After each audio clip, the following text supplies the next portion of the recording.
Mom, please, help me. My daughter, who had just gotten married 3 months ago, suddenly came to me in the middle of the night. What happened? When I looked at her, her face was swollen and covered in bruises. I was at a loss for words at the sight of my transformed daughter. Then, hearing her story, I trembled with anger. Unforgivable. Was it a lie that he would make my daughter happy? And I swore revenge on those who had done this to my precious daughter. I am Genesis, 50 years old. I divorced when my only daughter, Madeline, was still young, and I raised her on my own while working full-time. Madeline is not the outgoing type, but she is strong-willed and hard-working. Through steady effort, she managed to get a job at the company she had always admired. Her presence encouraged me, and I kept moving forward even during tough times.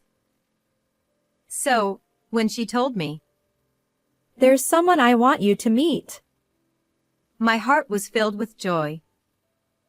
She introduced me to Liam, a man 7 years older than her who worked at a client company. He looked handsome in his suit and greeted me cheerfully, appearing serious and sincere.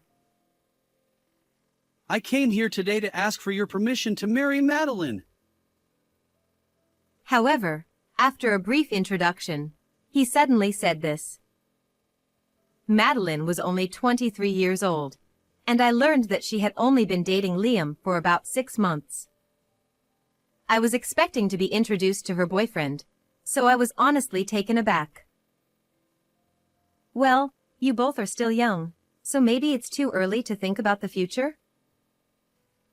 I gently admonished them, but he straightened his posture and looked me straight in the eye. I can't think of anyone else but Madeline. I believe I will never meet another woman as wonderful as her.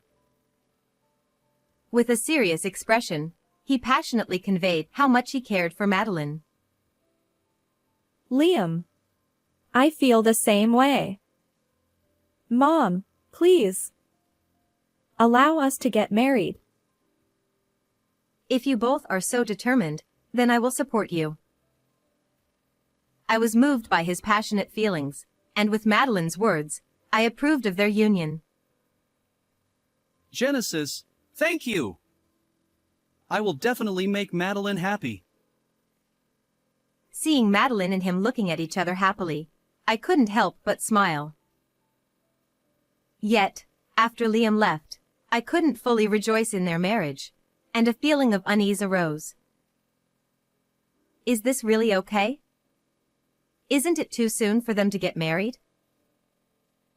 But I heard that every parent has mixed feelings when their child gets married, and honestly, I thought Madeline's marriage was still far in the future. Surely, it's just that I wasn't mentally prepared. They looked so happy, so it must be fine.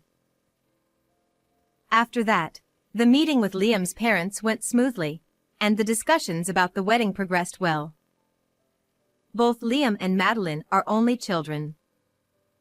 Liam's parents, James and Caroline, who had always wanted a daughter, seemed to be very fond of Madeline. Madeline said, Mom, I think I'll live with Liam's parents after we get married. While it was nice to be loved, it was actually Liam's parents who suggested living together.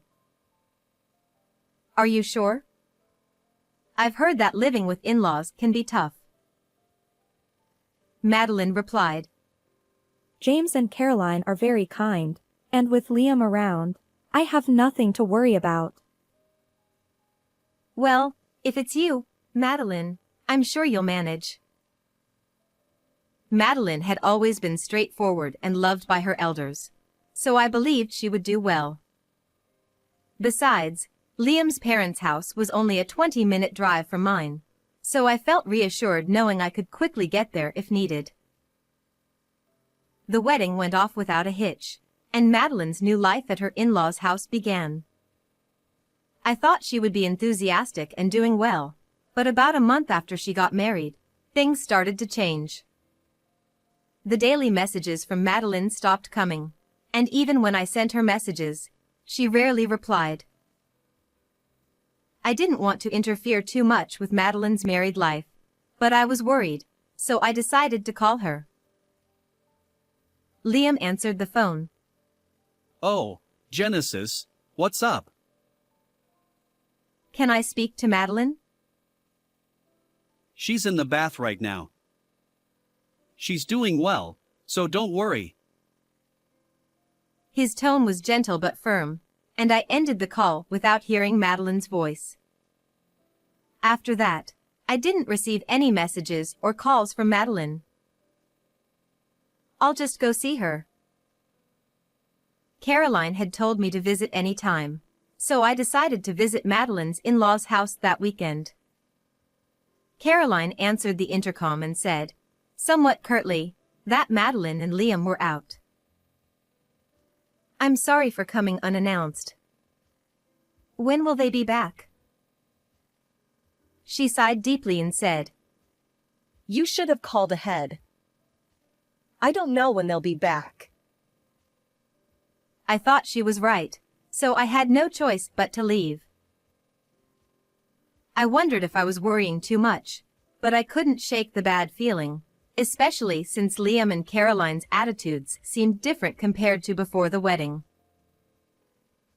After much deliberation, I decided to call Madeline's workplace just to hear her cheerful voice. To my shock, they told me she had already resigned and that her sudden departure had caused problems. Madeline quit her job? That can't be true. When she received the job offer from her dream company, we both cried tears of joy. Madeline had been so enthusiastic about balancing work and household chores like I did, so I couldn't believe she would quit suddenly. Something is definitely wrong. But what should I do?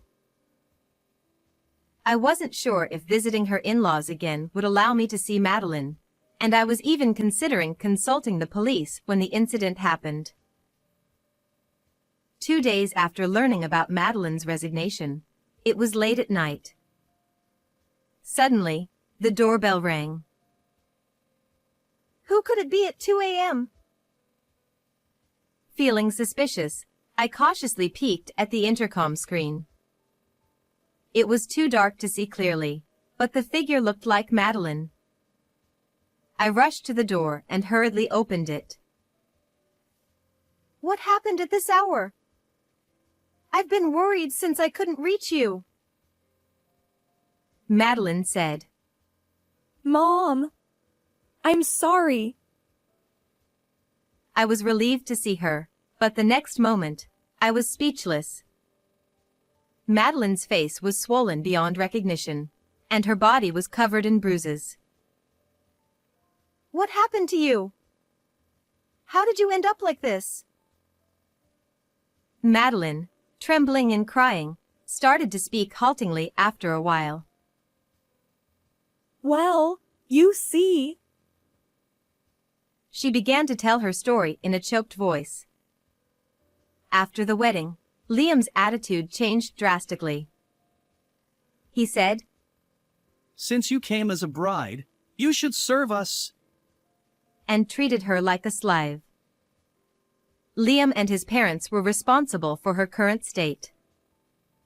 I had suspected as much when she fled to my house, but hearing the details made me tremble with anger. Madeline said, I didn't want to trouble you, Mom. I'm sorry.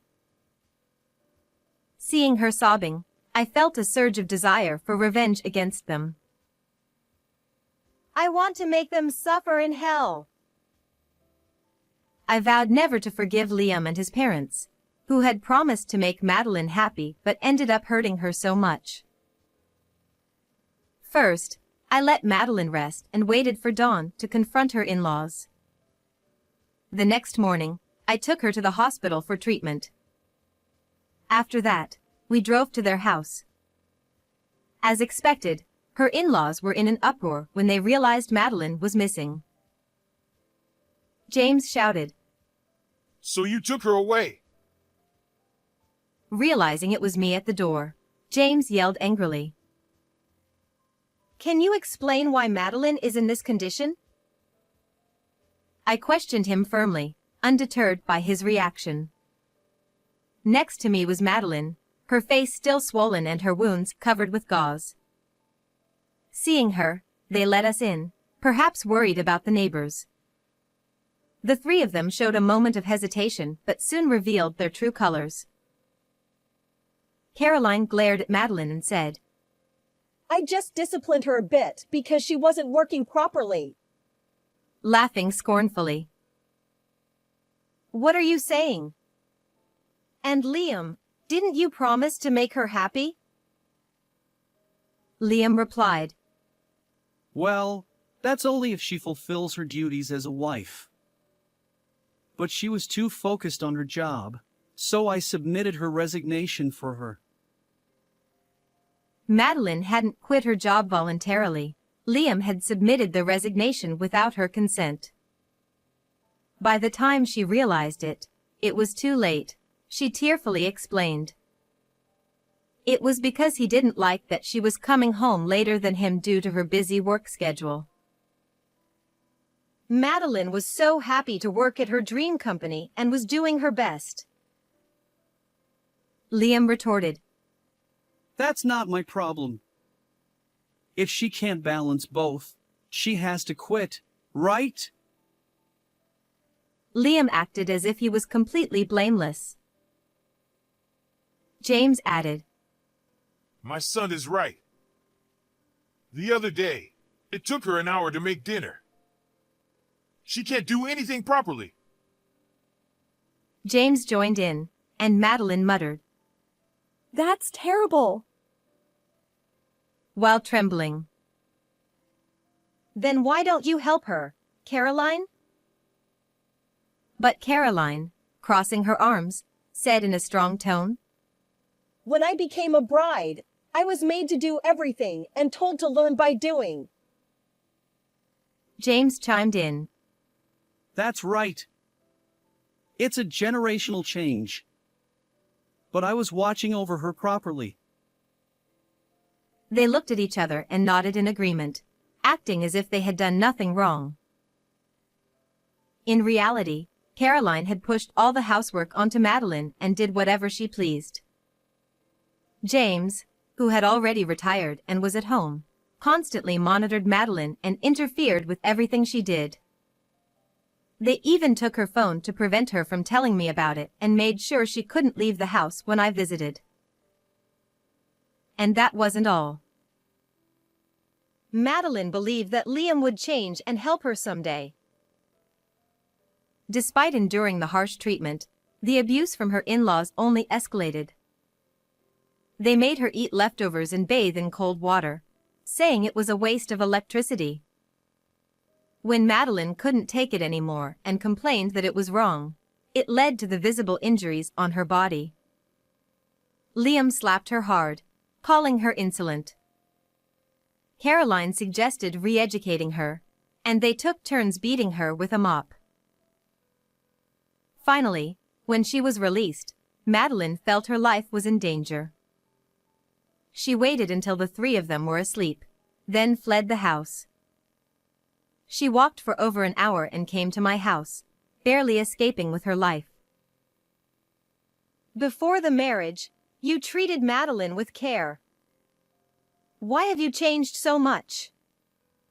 I can't understand, I demanded forcefully. The three of them exchanged glances and smirked. Liam said, From the beginning, I just wanted a wife who would obey me. I thought Madeline would make a good servant. Liam said this nonchalantly, and Caroline sighed. She was really a disappointment. James added, Well, maybe she's learned her lesson from this. We could give her another chance, couldn't we? At James' outrageous suggestion, they all burst into laughter. Madeline said, Enough. I can't forgive you anymore. Before I could respond, Madeline glared at the three of them and spoke out, her body trembling with anger. Liam, enraged, said, How dare you speak to us like that? and tried to grab Madeline. I quickly restrained him, pinning him to the floor so he couldn't move. Liam struggled, and his parents were stunned by my swift action. I never mentioned it, but I was almost an Olympic wrestler in my youth. I had to give it up due to an injury, I said, tightening my grip on Liam. Liam cried out. Ow! Ow! Let me go! He flailed his arms and legs, tears in his eyes. When I loosened my grip, he collapsed weakly to the floor. Pathetic. Now, who's next? I cracked my knuckles and slowly approached James and Caroline. James pleaded. We're sorry. Please stop. They clutched their heads and began to tremble. I sent Madeline off wishing for her happiness, and you did this to her. I will never forgive you. I shouted, and the three of them shrank back in fear. Madeline said, Liam, I want a divorce. Following my lead, Madeline presented the divorce papers to Liam. Liam, his face red with anger, said, What are you talking about? I will never agree to a divorce.